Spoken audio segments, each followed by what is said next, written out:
what is ahead of us. I'll be sharing about from the verses 3 to 14 of the book of Matthew. Chapter 24 and 25 of Matthew is actually the chronological details of the end times narrated by Jesus.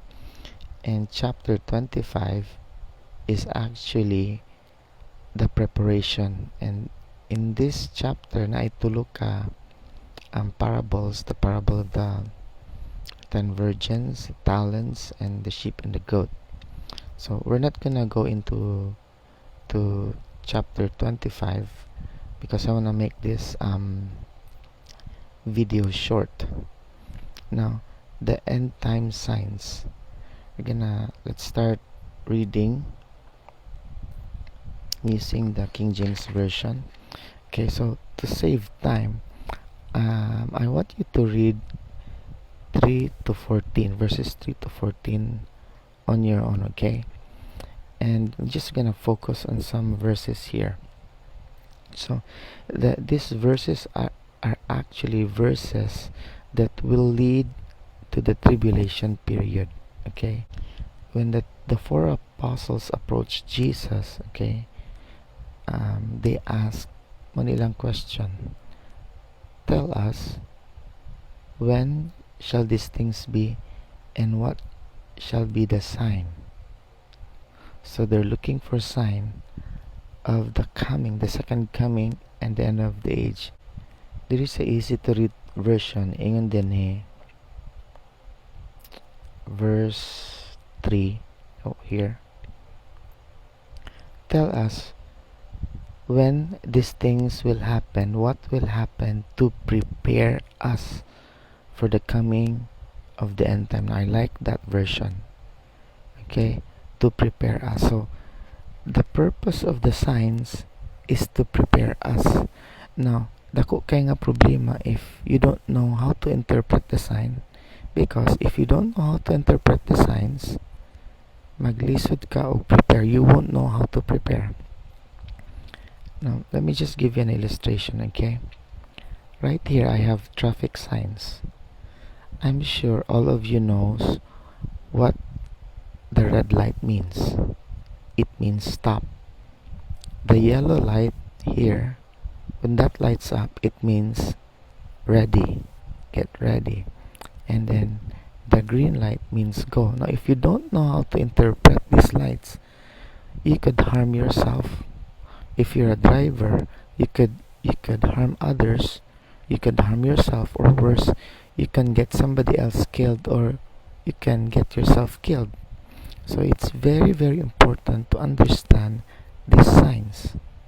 Now, here in the right side of the screen, natay gitawag og milestone. This is actually a milestone.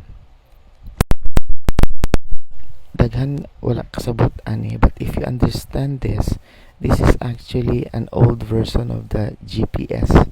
Maning kinaraan nga GPS. This is a kilometer sign, and I think this is the ground zero, and this one here is the next municipality or the next city, and number 3 here is, it means that this is 3 kilometers away, okay, from the next municipality or city, which starts with letter C.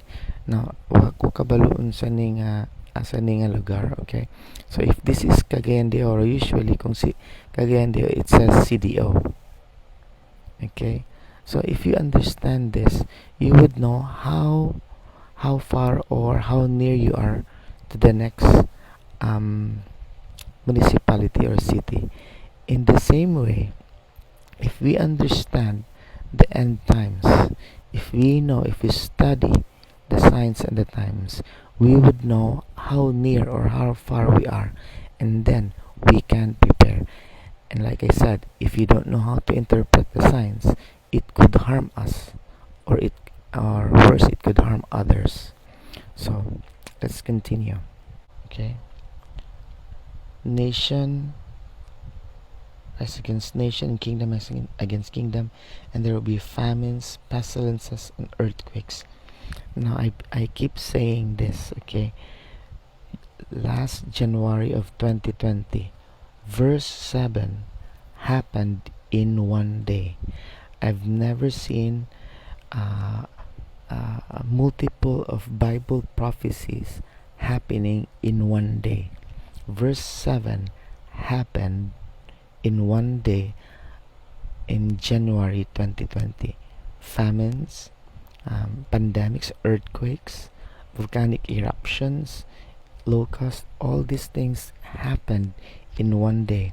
So I believe right now, okay, we are at the beginning stage of sorrows. Now, in other versions, um, verse 8 means, okay, the beginning of a woman giving birth. Now, I have 3 kids, and I have 4 kids. I'm sorry. Sa tanan mga check-ups akong asahos there. Okay, so na ako'y naibalaan about birth pains. Okay, magsugod na galing na bati ang babae nga boros, dili na na muundang hantod sa mga anak, and it will escalate, magkagrabe na. Now, if we are in the birth pains, what we're seeing right now will escalate. Okay, life as we know it will forever change. Okay, so ang birth pains kay gapik na siya, sakit, and then taud-taud mawala na pod. Okay, maybe 1 hour 30 minutes, and then musakit na pod, and then mawala na pod, and then mo sakit na pod, and ang sakit gakagrabe, and then ang interval gakaduol, and then sakit na pod, and then ang interval magkaduol hantod na siya manganak. I believe we are here at the beginning of birth pains. Now, in the days or months ahead, I know munaog na sad niyang mo kalma na pod niyang sitwasyon. Okay, things will seemingly be back to normal, but again, we're gonna experience birth pains again. Okay, it could be an earthquake, war, or another pandemic, and it could cause world panic again, and then after that magka-hupa na pod, and then na po'y maabot nga birth pains. I don't know unsa na pod, I don't know the exact details manaog, and then magkagamay ang intervals, and then saka na pod. And I hope you're getting this. Right now we're here. Now, the length and time of this, that I do not know. Okay, but I just want to share to you what is going to happen in the near future following the rapture. Now again, read verses 3 to 9 at 3 to 14. Okay, now I believe these verses, chapter 24 verse 3 to 14, are chronological events of the end times. Sunod-sunod ni siya. Now, why do I say nga chronological events ni? I believe because of this word, then. You find in the King James Version, you find the word then repeatedly being said by Jesus. Okay, there's another one here. Okay, the word then means, I don't know if you can read this from the Webster's dictionary, soon after that, or the next order of time. So that's why I consider this as chronological events. Now, based on chapter 24 verse 7 to 14, what are the chronological events of the end times? So this is what we're going to expect. Okay. The things to come. We're gonna expect more wars to come. Okay. More earthquakes and more pandemics. We can expect that. Okay. That's according to verse 7. Now, right now, I believe naanata diri. Okay? We're experiencing a pandemic. This is the first sign of the first birth pains. Now, what should we expect next? I believe verse 9. Okay? Worldwide hatred and persecution. And verse 9 says, the world will hate you. Now, this is talking to the Christians. The world will hate you and kill some of you. Okay? So, there's going to be worldwide hatred, worldwide persecutions, and there will be some who will be persecuted. In fact, right now, as we are speaking, we are experiencing the greatest, the worst Christian persecution ever. And this is happening right now. And then, right after that, many will lose their faith. I don't know I don't know the magnitude of the persecution that's going to happen, but right now the persecution that we're experiencing, we're beginning to see it right now. Many countries are blaming Christians for spreading the virus. It's happening here in our city, Cagayan de Oro. And I believe na pagid na sila i-persecute, iduot sa church nga it would really cause some of us to be martyred. Maybe after, I really don't know, I'm just guessing, after this pandemic, they're gonna be pushing mandatory chipping and mandatory vaccination, and many Christians will not take this, so probably that could be it. Okay, that could be the persecution and the killing. And then because of these things, many will lose their faith. After the persecution, many will lose their faith. Okay, daghan ma-discourage kay tungod sa grabe nga persecution. Daghan na, this is talking about the church. Okay, let me just put this in perspective. Okay, verses 9 to okay, this is actually a warning to the church right here. Numbers 1 to 4, that's a warning to the church. 4 to 9, this is actually a warning for the church, chronological warning for the church. Now, next, after the worldwide hatred and persecution, many believers will lose their faith. And then this is really disturbing. Okay, many Christians will turn against each other.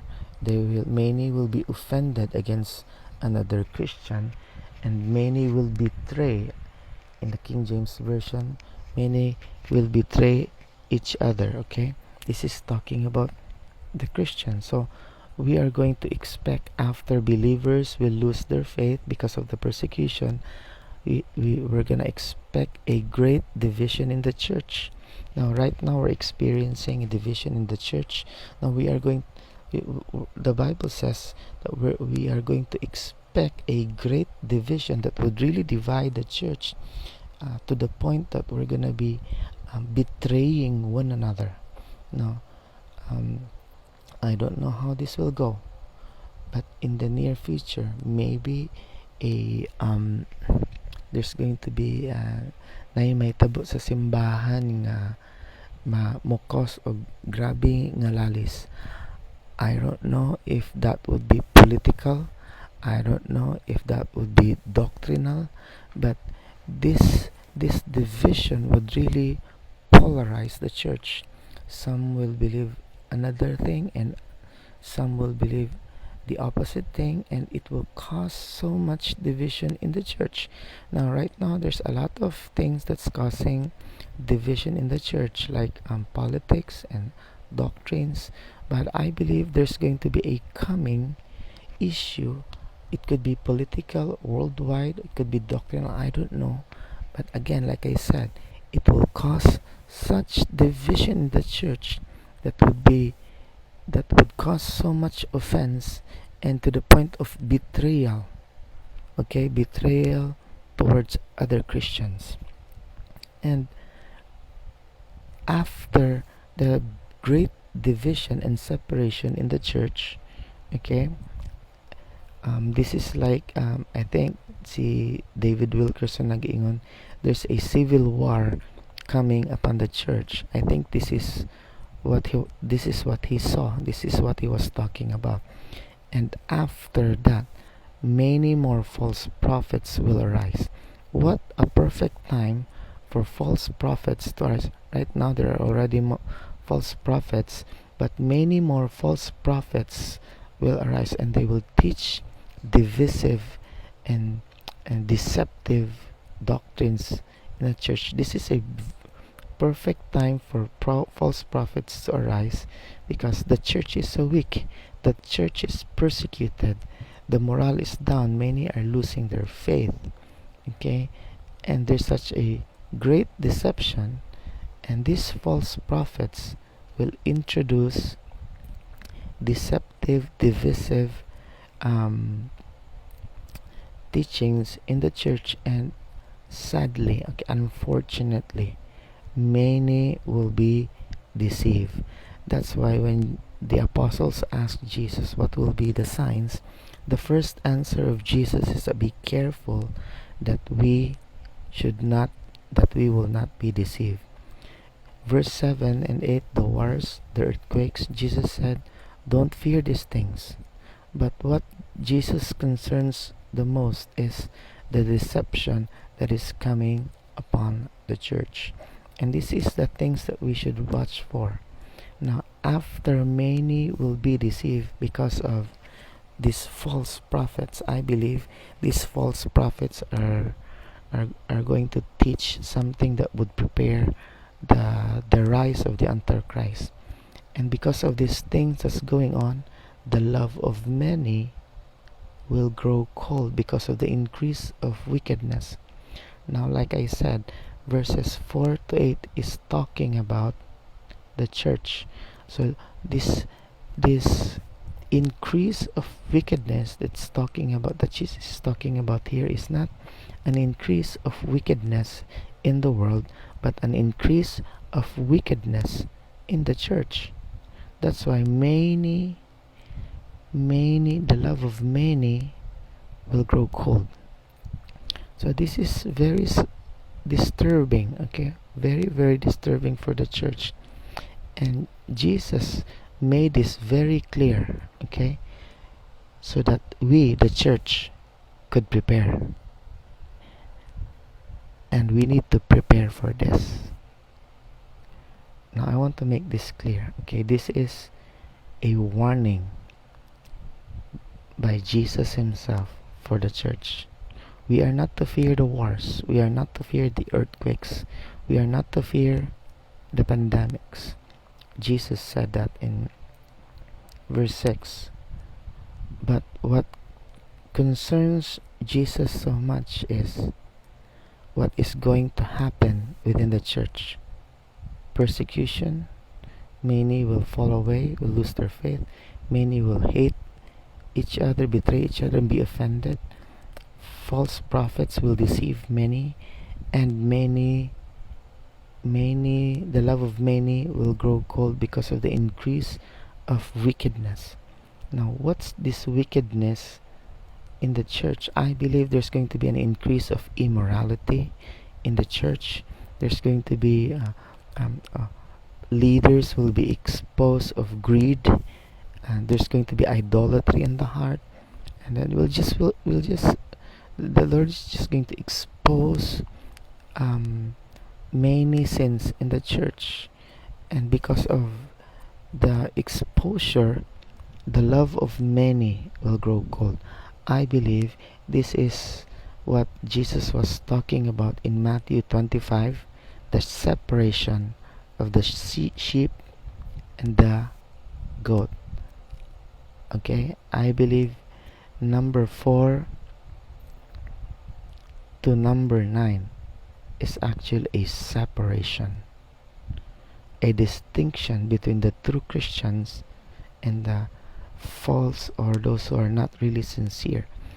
Separation between the sheep and the goat, the wheat and the tare. Now look at number 10. Okay, those who endure. We need to endure. We need to endure the hatred. We need to endure the persecution, even if it costs us our life. We have to be faithful. Okay, we have to be faithful during these times. We have to endure the attack of our brothers and sisters.